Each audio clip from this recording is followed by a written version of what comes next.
क्या आपका बच्चा बहुत ज़्यादा अग्रेसिव है, दूसरों से लड़ता रहता है, घर में भी लड़ता रहता है, चिल्लाता है, चीज़ें तोड़ता है, आपकी बात नहीं मानता? क्या आप जानना चाहते हैं कि आप उससे कैसे डील कर सकते हैं? तो इस वीडियो को आखिर तक देखिए। हम कुछ बहुत ही ज़्यादा इफ़ेक्टिव स्ट्रैटेजीज़ आपके साथ शेयर करेंगे। नमस्कार, मैं डॉक्टर मयूरिका दास विश्वास और स्वागत है आपका योर सर्वाइवल मॉडल में। पहली स्ट्रैटेजी है अग्रेसिव लड़ाकू बच्चे को डील करने के लिए अग्रेशन का इस्तेमाल कभी भी ना करें। देखिए, आग से आग नहीं बुझती। ठीक उसी तरीके से अगर किसी बच्चे को आपको सिखाना है कि लड़ना नहीं है, झगड़ना नहीं है, तो फिर आप अगर उसे डांट के समझाएंगे, मार के समझाएंगे, तो वो बच्चा कभी इस बात को नहीं समझेगा। हमें उसे अगर समझाना है तो प्यार से ही समझाना है। हमें अगर उसे समझाना है तो दूसरे बेटर स्ट्रैटेजीज़ है, जैसे कि टाइम आउट बच्चे को दे के फिर आप उसको प्यार से समझाएं कि भाई आपको जो भी समस्या है वो आप लड़के नहीं सुलझाएंगे।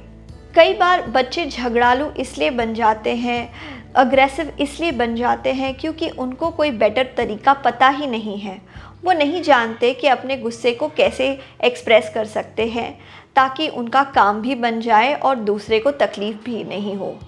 अगर आप चाहते हैं कि बच्चा इस चीज़ को सीखे तो बच्चे को शांत करने के बाद बच्चे से पूछे कि आप बताओ कि हम क्या क्या स्ट्रैटेजीज़ इस्तेमाल कर सकते हैं ताकि आपकी समस्या सुलझ सके।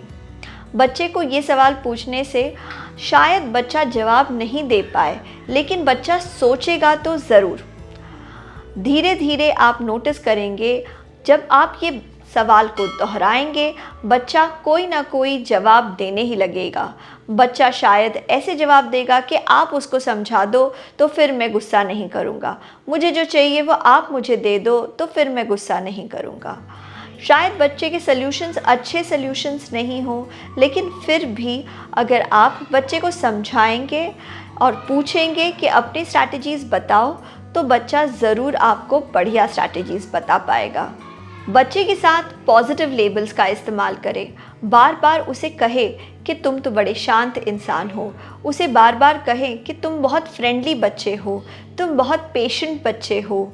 जब वो पॉजिटिव लेबल्स को अपने साथ लगा हुआ पाएगा तो उन पॉजिटिव लेबल्स को वो मानने लगेगा। वो मानने लगेगा कि हाँ, मैं शांत हूँ, हाँ, मैं फ्रेंडली हूँ, हाँ, मैं दूसरों की कदर करता हूँ। अगर आप बच्चों को प्राणायाम या ब्रीदिंग एक्सरसाइज सिखाएंगे तो देखेंगे कि रेगुलर प्रैक्टिस से बच्चे डेफिनेटली अपनी प्रवृत्ति में एक शांतता पाएंगे। प्राणायाम से बच्चों का इम्पल्सिव रिएक्शन कम हो जाता है, इसलिए बच्चों को प्राणायाम या ब्रीदिंग एक्सरसाइज डेफिनेटली सिखाएं। कई बार हमारे साथ ऐसा होता है कि जब बच्चा गलत करता है तो हम उसे डांटते हैं, लेकिन जब बच्चा सही काम करता है तो हम उस चीज़ को नोटिस ही नहीं करते। इसलिए जब आपका बच्चा सही काम करे, उसे सही करते हुए पकड़े और उसकी प्रशंसा करें। जब सही काम की प्रशंसा ज़्यादा से ज़्यादा होने लगेगी, तब बच्चा अपने सही काम को ज़्यादा से ज़्यादा दोहराएगा।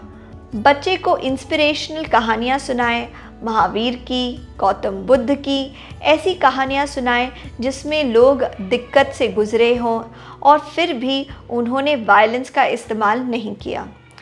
पॉजिटिव कहानियाँ सुनने से बच्चा धीरे धीरे उन कहानियों से इंस्पिरेशन लेगा और उन कहानियों की वैल्यूज़ को अपने बिहेवियर में उतारने की कोशिश करेगा।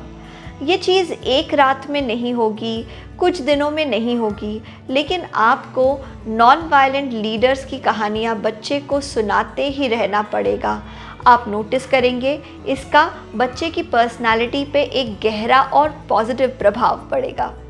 अगर आपको ये वीडियो पसंद आया है तो इस वीडियो को लाइक कीजिए, अपने दोस्तों के साथ शेयर कीजिए ताकि सब अपने बच्चों को सही तरीका सिखा सके नॉन वायलेंट बनने का। आपके मूल्यवान समय के लिए धन्यवाद।